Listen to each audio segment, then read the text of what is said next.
Hey everyone, super happy to be here. I'm Gwendall. I'm going to talk to you about building the metaverse. So by metaverse, what we mean is a layer on top of the metaverse, not to confuse with a metaverse being built by a private company. Nobody likes here.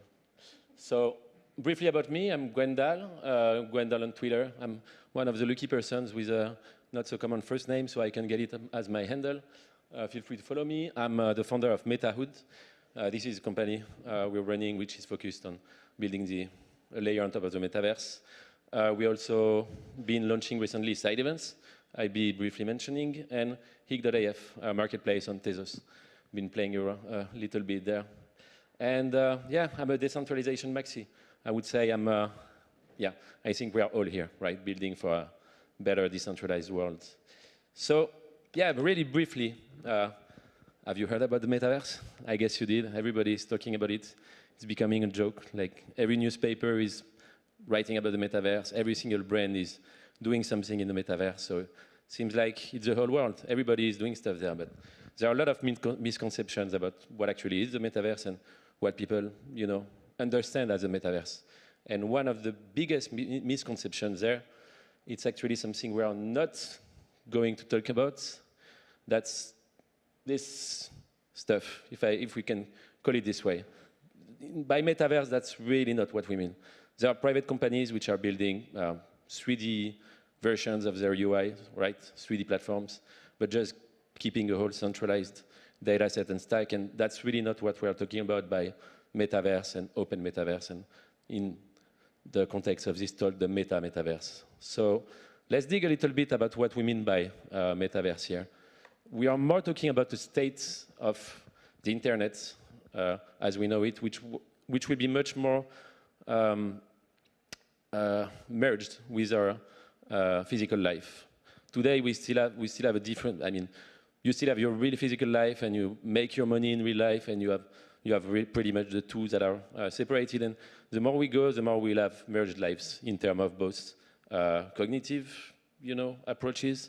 You will have interfaces that will make things much more immersive, and on a social and economic standpoint, right? More and more you start to make money online and make money through your online personas, and it's something that also has been really pushed by NFTs and the whole Web3 movement, where you can actually be an economic actor online, right? Not only in your physical life.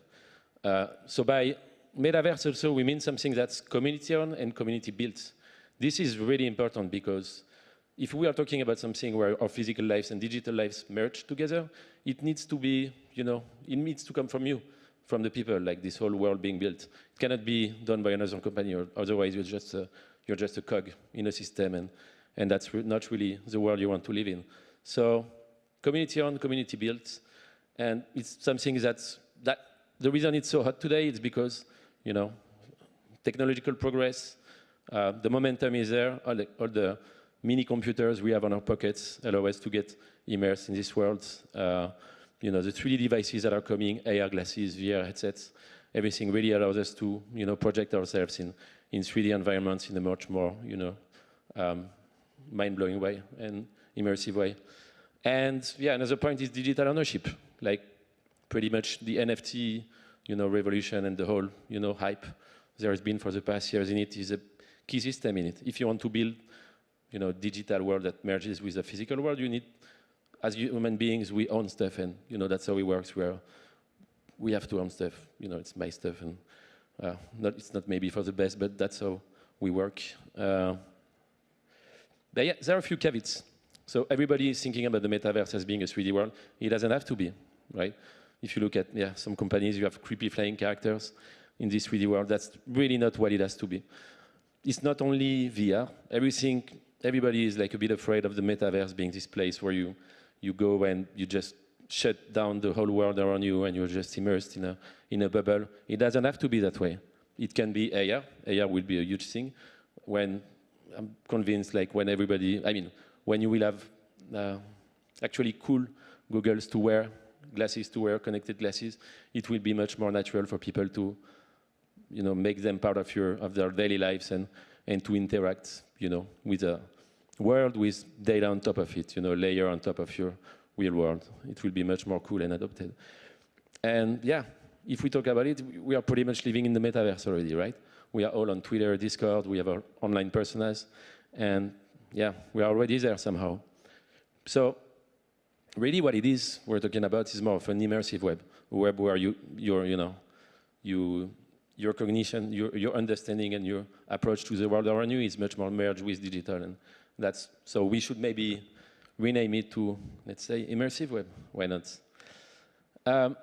Really briefly, yeah, right now all this open metaverse is being built, can be really categorized on different, categories. We won't go into too much details on what they are. But briefly, it's like you have 2D metaverses, 3D metaverses. In the 3D metaverses, you have the super popular voxel metaverses, and you have the more realistic 3D metaverses. In terms of mechanics, you have some that are more gaming-oriented, like the sandbox. You have some that are more based around experiences and social, like Decentraland, and you have some more contemplative, let's say, metaverses, where you have an online gallery and you walk around and you look at art in an immersive way, right, like on cyber.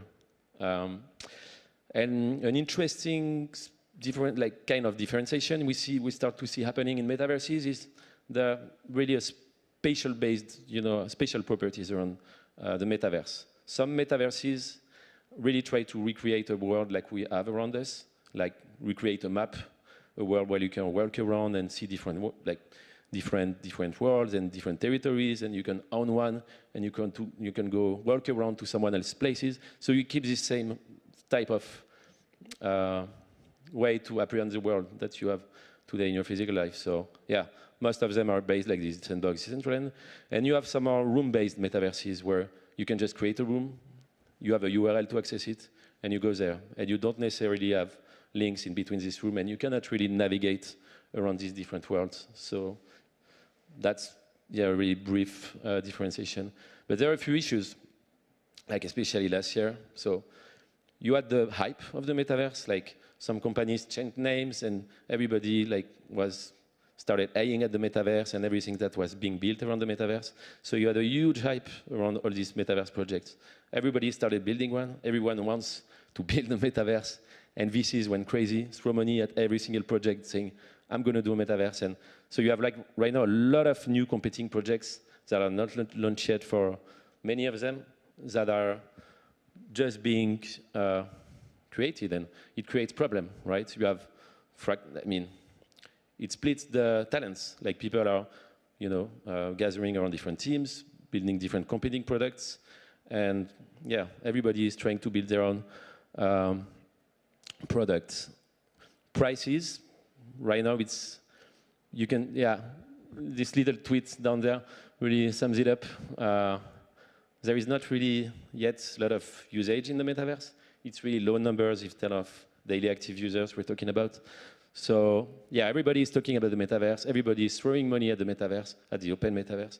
But yeah, today it's really small. If we can consider this Roblox, Fortnite, all these other existing platforms as metaverses, they are much more in place. Like everybody is using, daily active users of Roblox, it's 37 million. Like, I think these numbers are not up to date. I think they're like 70 million today, like the latest number. Fortnite, 30 million. So yeah, it's quite huge compared to the open alternatives that are being built. But everything is being built, so it will come, right? Some other problems are there is no interoperability. And actually, every single project right now, most projects are really building walled gardens. They want to build platforms where people will spend as much time as possible and not leave.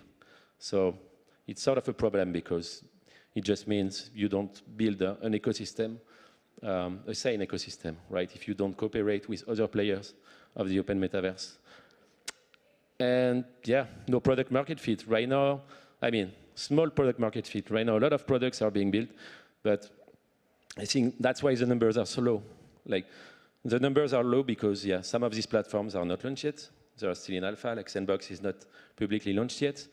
But for the other ones, they are not necessarily a product market fit yet. It's probably, they are just like trying to build this incentive, these dynamics where people want to actually spend time and go and involve themselves. Like, the metaverses that work right now, we're really pushing people to come interact by incentivizing them through tokens.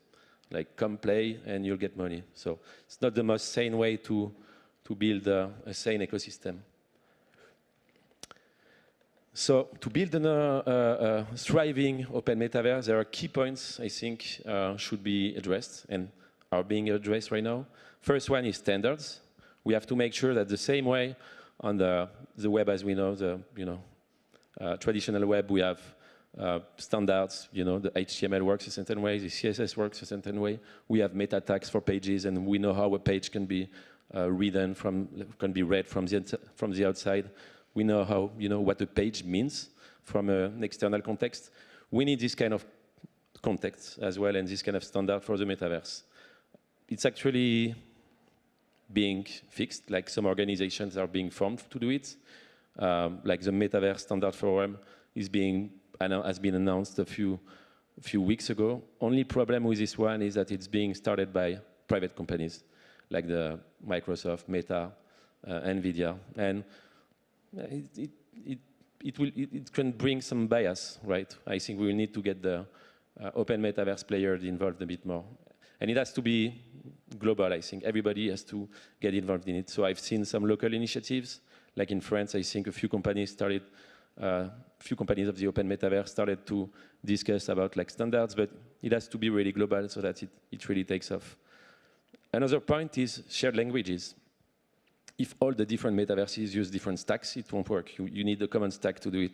And right now, this stack is coming up. Like, we have WebGL, we've had it for years, and no one has been really using it or playing with it, except for, except artists, maybe, to display stuff in the browser. But the more it will go, and I think the more it will become the new HTML. Like, the more we will go towards an immersive web, the more we will need to be 3D interfaces and 3D worlds around us. And WebGL is perfectly fit for it. And it's probably going to become language that, or a stack that will be more and more used and needed over the next years. And yeah, in it, like GLB, GLTF, all these 3D files formats will become probably CSS de facto standard. Like, you will need probably to use these standards to export your assets, and it probably will be the way you will interact with the open metaverse. And yeah, Ethereum is becoming the platform for the open metaverse. All the cool projects are launching there. So yeah, that's great. So interoperability, last point. It really touched to the point I talked earlier about the fact that every single platform built on their own. We really need to make sure you can use your assets from one world to another. So every talks about this world, but yeah, we definitely need interoperability. It's coming up with, ERC 721 and the NFT standards allow us to have standardized assets that can be transferred from one platform to another, but more on an ownership standpoint. Like, we can tell a platform we own this token, this asset, and it can be used there. But there are some other things not addressed yet. For example, for the rendering, we have to make sure it's compatible. Some metaverses really are voxel-based, so if you want to have the required file format, you cannot render your token. So yeah, what will happen for this is we'll probably have more and more, metaverse-specific assets that will be built. And yeah, there need to be more. It needs to be simple to do. It's something we are addressing with MetaWood. I'll talk about that later. And we need to have interoperability, not only in terms of rendering. Everybody is thinking about rendering, like how can I show my asset in one metaverse and in another. But the really key point is like not only how it looks, but also how it works. For example, you can check the Yuga Labs light paper for the other side. They did a simple explanation of it. It's pretty easy to understand. But just saying, to take their example back, just saying, if you have a chair, like let's say an object is a chair, you need to make different metaverse platform understand that that's a chair object. You can sit on it. You can do these actions. And you need all the platforms to understand the kind of actions you can do with this object. Because yeah, it's cool to render it, but you need to know how to interact with it. And that's what we are tackling with MetaHoods. All these issues have been raising. So we're an organization dedicated to make the immersive web more open, accessible, and interoperable. So we have for a mission to tackle these points. our first crack at it is a marketplace for metaverse assets. So in the most of the metaverses you have today, you have this notion of spatial metaverse, right? You have lens, your own lens. And today it's pretty tough to navigate around these different lenses. Like people don't understand where to go, where to buy, where to build, because building is a big key of the big point of the open metaverse.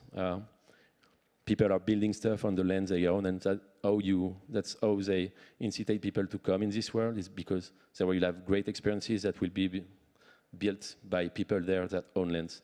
So that's sort of the simplified mechanism. So we build a platform to make metaverse assets trading easy.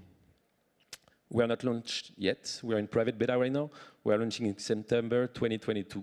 So yeah, if you want to keep in touch, check it out. metahood.xyz. So you can go today. And just one more thing, super fast. Another project we just launched for actually NFT NYC, and we polished it for ECC, is Side.Events. We do the first Web3 event platform. So we do a simple event platform for Web3 events around you. You log in with your wallet, you can see all the Web3 events happening. You can filter by topic, and you can just do it all in a Web3 way. No email, no social networks, traditional social networks, sniffing there. And it's live now, Side.Events, and you can check the ECC events. And that's it. Thank you. Thank you, Gwendall. Thank you. Questions? Super fascinating. All right, well, if we have questions, or maybe you want to think about it and meet up with Gwendall outside. This is our last event in here for the day, so thank you, everybody. Thank you again, Gwendall. Thank you. Thank you, everyone. Thank you for listening.